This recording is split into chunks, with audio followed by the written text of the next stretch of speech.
Bitcoin is potentially breaking here in the next 12 hours to the upside, and we need to talk about the potential targets, but also something that could spoil the party. If you want to know what I'm talking about, make sure that you're subscribed to the channel, like this video, and also activate the bell so that you will never miss out on these really important updates. And now let's directly get into it here. So I want to start off with the CME chart, because here is the exact thing that could ruin the party for us. And that is a potential CME gap that we are getting in the next, 11 hours and 10 minutes. That's when 10 hours. Is it? No, it's actually 9 hours and 10 minutes, something like this.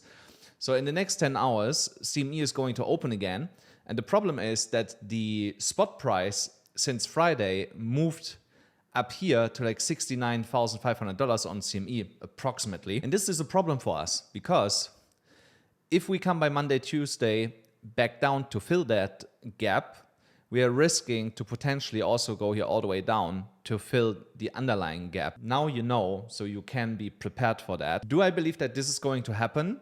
There is a scenario where I'm quite confident that this is not going to happen, that we immediately fill this gap. And let me explain it to you here in a second. First of all, you also need to take in consideration that the indicators are pointing all to more upside on the CME chart for once, which should lead to that we're moving higher. And the other thing is the halving is getting closer and closer. Only 11 days are left into the halving. Something else I want to mention, totally unrelated to charts, but it still has an effect, and it's funny enough that it's actually working. Tomorrow is a full moon, and when you study a little bit the moon phases, when we have a full moon, markets are going up. I know for some it's total nonsense, but it is a funny coincidence that it seems to be working out all the time, you know. So take it with a grain of salt, you know, maybe we're dumping first tomorrow before we go up. But normally tomorrow, because tomorrow night is a full moon, we should see price go up afterwards. So now back here. Again, when we get into a halving, the last 7-8 days into the halving, we're usually rallying, sometimes up to 10 days we are rallying into the halving. And then the day before the halving or the day on the actual halving, we start already the correction. So here you see the halving date came now actually closer, you know, so it was first the 20th, now it's the 18th. I think this will over the next 11 days come down to the 17th or even the 16th. Something around these numbers. So we have like another 9 to 10 days before the halving is actually happening here. And again, if you compare it to other halvings, that is giving us roughly 6 days where Bitcoin potentially is going to rally, then starts going sideways, and then normally after the halving we get a correction. Now with all the ETF inflows, that doesn't have to necessarily to play out, because of the halving, Bitcoins on the open market, other way around. The Bitcoin that miners are receiving will be only half the amount that they were in the past receiving. So from 6.125 Bitcoin, something like that. No, 6.25. That's what it was. 6.25 Bitcoin. What they receive for finding the block, a block and getting the block reward, it gets half to 3.125 Bitcoin. So now every day 900 Bitcoins becoming available to be bought from miners, that gets halved into 450. Now, how much Bitcoins are the ETFs are buying every day? They are buying an average 4,000 Bitcoins per day. So they're already outpacing the new Bitcoins that are coming into the market by a lot. And it will be almost 1 to 10 when we are getting the halving. So because we have 450 against 4,000 Bitcoins that want to be, that somehow needs to get bought, you know, because the demand is there for it.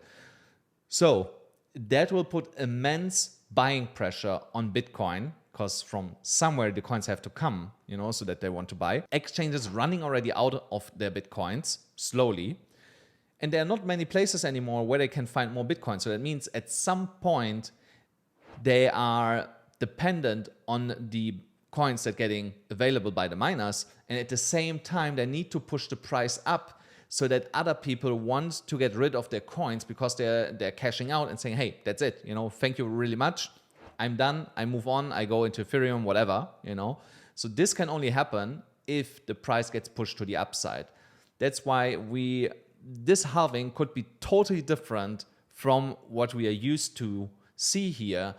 But I don't want to rule out that we could still get a post-halving drop in the first place, also for the ETFs, you know, so that they can buy again a little bit cheaper and quite a lot by scaring people out of their positions. And then they're pumping it to the moon. When we're looking at the weekly chart, I actually want to show it to you. So first of all, you see that on the Fibonacci extensions, the 1.618 is around $102,000 here. So that is my target for the next 3 to 6 months that Bitcoin is going to hit, in my opinion. Where does this come from? This comes from the prior all-time high to the recent bear market low.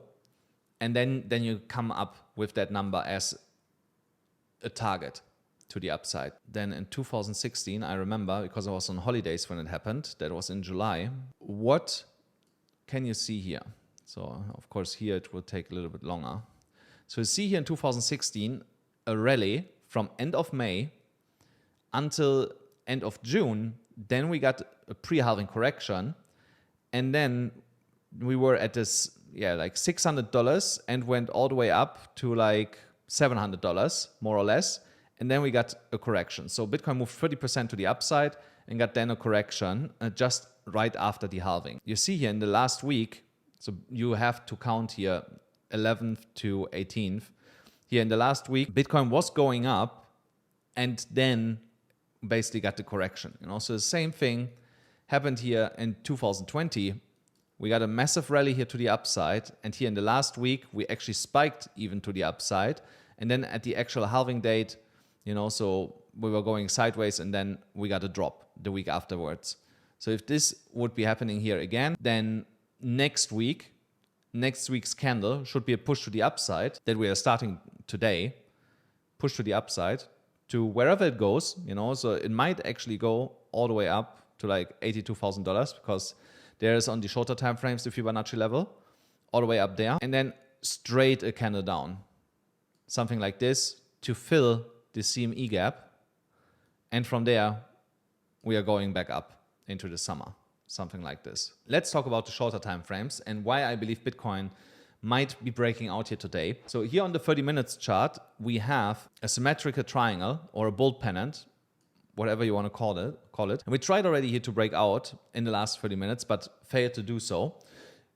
Regardless of that, we could technically still break out here. So let me actually just get some indicators really quick. So here, there is a lot of upwards momentum still in the indicators here. Stochastic to the upside, MACD wants to go up. Only the RSI is pointing to the downside. So, but the next 30 minutes candle will basically tell us where we will be going, if we get a breakout or not.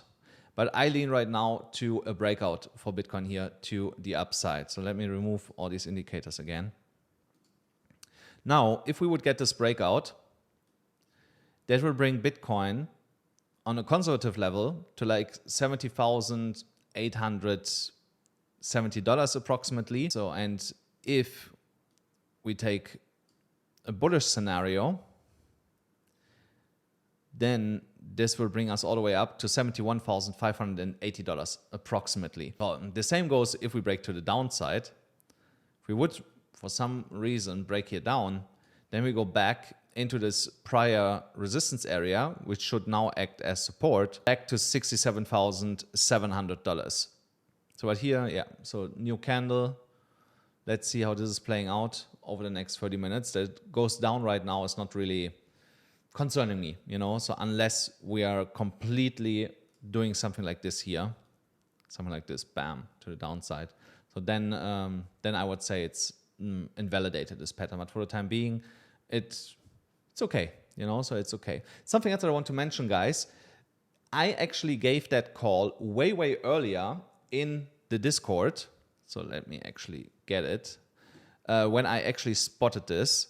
So here, see, so I posted this super early in the Discord, like 2 hours ago.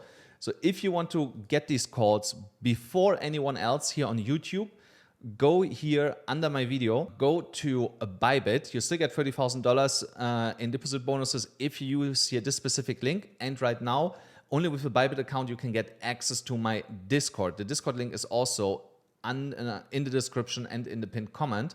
And if you just want to be part of my altcoin strategy, AMCrypto altcoins on Margex, then you find also the link here down below. And if you cannot use BYBIT, use BITGET or Phemex. On Phemex, you still get $8,800 and the potential chance of winning 9,000 Pulse tokens of Phemex. And if you just want basically relax and do nothing and just put money into copy trading, go to FAIRDESK. There you still get the highest deposit bonus in the industry, $120,000.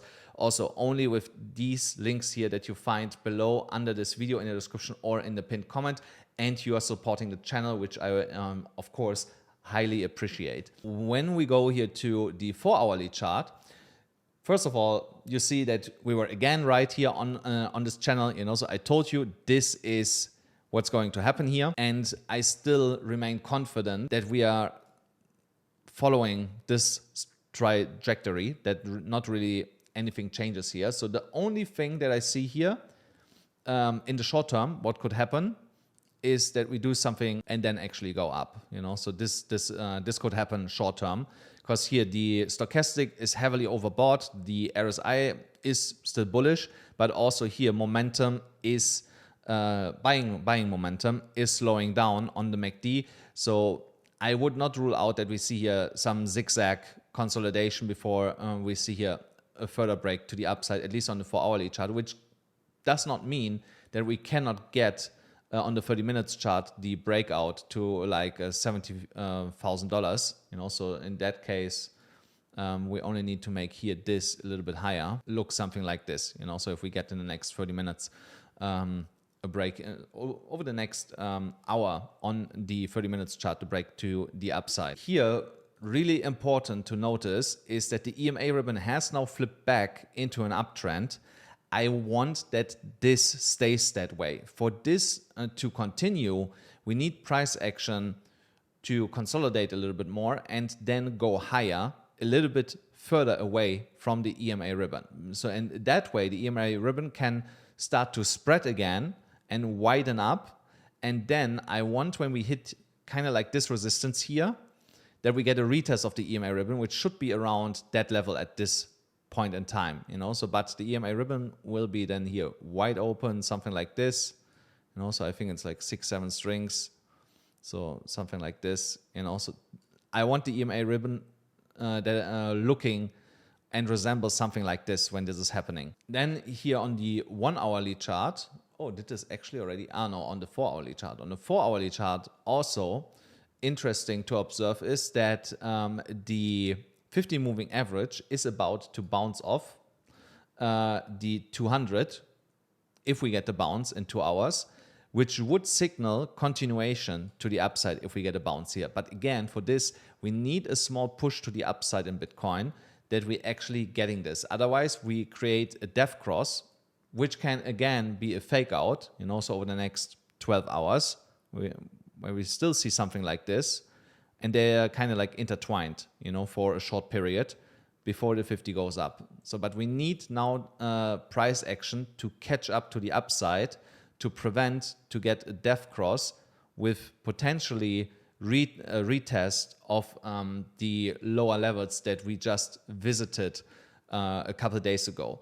So here it's really imperative for Bitcoin to hold the $69,000 area, especially $69,200 to hold this, and to see continuation from here to the upside. If we get the daily close above $69,000, $69,200, I'm quite confident that next week we're going to see a nice pop here in direction of $71,000, $72,000. Now, when it comes to liquidation levels, here the other reason why I believe that we are still continuing to the upside, because still so much liquidity up here to be grabbed, and we are much closer to all this liquidity up here than even to the over leveraged long positions down here. So it makes not a lot of sense to push Bitcoin down here now by 3% to grab this liquidity down here and then send it back up, so because we are not even, we are roughly 1% away to tap into over leveraged short positions. And then we have basically a cascade happening of short liquidations where we get a short squeeze to the upside that I was mentioning yesterday. So again, the only thing speaking against that is right now the stochastic RSI being overbought, the RSI going sideways, and losing momentum on the MACD. But we only need one big candle. If we get one candle pushing here to the upside, so it's done. So then game over for all these shorts. Because we will grab here all this liquidity to go massively to the upside. And then regardless what the indicators are saying, it doesn't matter. Price action always succeeds what indicators are telling us. Now, when we're looking at the liquidation heat map, also here we see the concentration here at $70,400. And trust me, this is already putting pressure right now on Bitcoin on the sell side to keep us away from the $70,000 level, because bears are well aware of, if we tap into this level, we're gonna trigger a short squeeze to the upside that most likely is going to bring us really, really close here to the $72,000 area.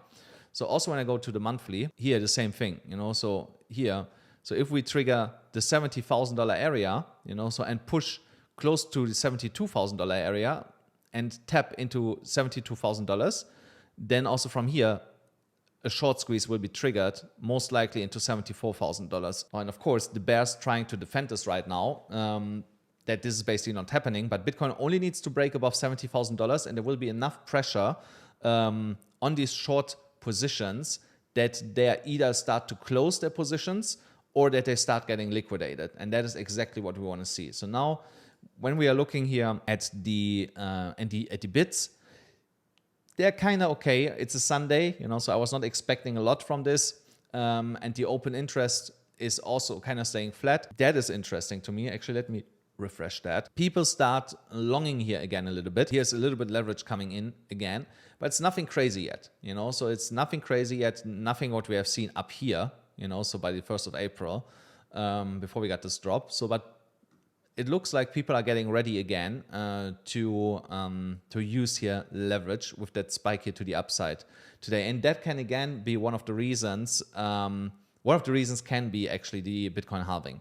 Now, when we're looking at the Bitcoin dominance is dropping here to the downside. I'm not really confident that we are breaking here the 54.3% level in the short term, because of the Bitcoin halving, because Bitcoin potentially going to $80,000 before, and that will lead to that the dominance could spike here massively to the upside. Not saying that this is bad for altcoins overall, because in dollar terms, they will be carried to the upside with Bitcoin. But of course, we would like to see that the dominance is losing steam here and going to the downside, that also against Bitcoin value altcoins starting to perform, especially Ethereum, because Ethereum is massively underperforming in this bull run so far.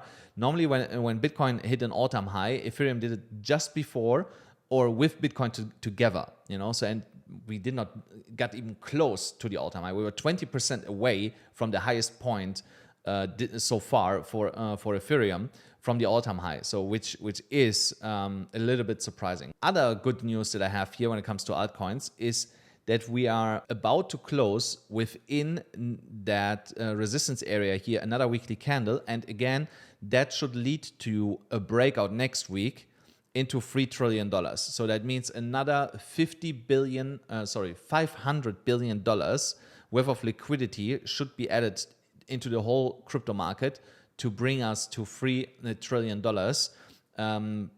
before the halving, in my opinion.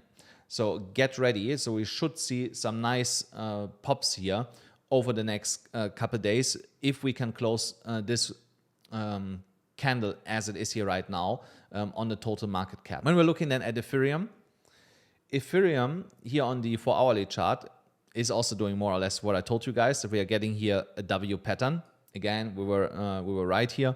Now we are trying to break the neckline of it. And so I would actually draw the neckline potentially even up here to be really, really sure. So at $3,440. So, but for this, we need to reclaim the prior Monday high, Monday low, which is sitting at $3,415. And we are struggling with this right now, but this is just 0.5%. You know, it's not even a percent that Ethereum needs to go up to reclaim this. But you see how Ethereum is struggling with that because it's acting as resistance right now. You know, so here it was support because we came back up.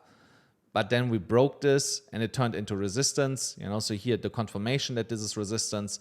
And yeah, also here down here and here recently. So that's why Ethereum is struggling to break into this, and also because of these historical volume traded areas here.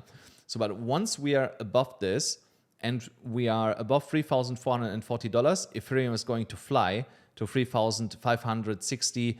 $3,600 in the short term. So here is also another trade that we can take on Ethereum.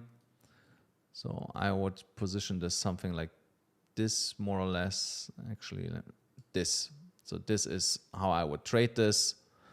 So here you see a potential 6% move to the upside once we're breaking the neckline against a let's say 1.5% of a stop loss. If you trade that with 20x, it's 120% to the upside and 30% of a stop loss if you would get stopped out here. So, and this is a trade that I'm going to take again myself, and I'm going to share it with you guys. So when it comes to the other trades, just briefly, Solana, I got stopped out in profit. I made some good money on there. I'm looking at a re-entry. Matic, I'm just looking at it right now. I'm already in an up position. I'm looking for a new entry for Pendle, and I'm also already in a near position before I actually gave these calls, you know. So, but the Matic call and Arbitrum and my new Solana position, I'm going to share with you guys once I enter this. But I have a new coin for you guys. And the new one is here, Phantom. Phantom broke here this really, really crucial downward sloping resistance line from the yearly high, more or less, up here from this double top. And now the next imminent target for Phantom is the prior Monday high, which is around $1. So that is, what is this, a 12% move from current prices, something like this? Yes, 12.6% to the upside, 10x leverage, that's the maximum that I would put onto this, 126% to the upside, and my stop loss would be here at like 85 cents. 85 cents would be my stop loss, so which is 4% to the downside-ish. So it's again a 1 to 3 point something risk reward ratio, definitely worth taking for me here. I was also earlier trading Phantom, and also here I got stopped out, and I'm fine with that because I want to be here a little bit patient, because here the stochastic is also here overbought. The RSI is pointing to the downside, and also momentum here fading out slowly. Now on the higher time frames, it looks way, way better. You know, so here we are just picking up momentum on every indicator. Hence why I believe that we are here over the next couple of days coming back to $1.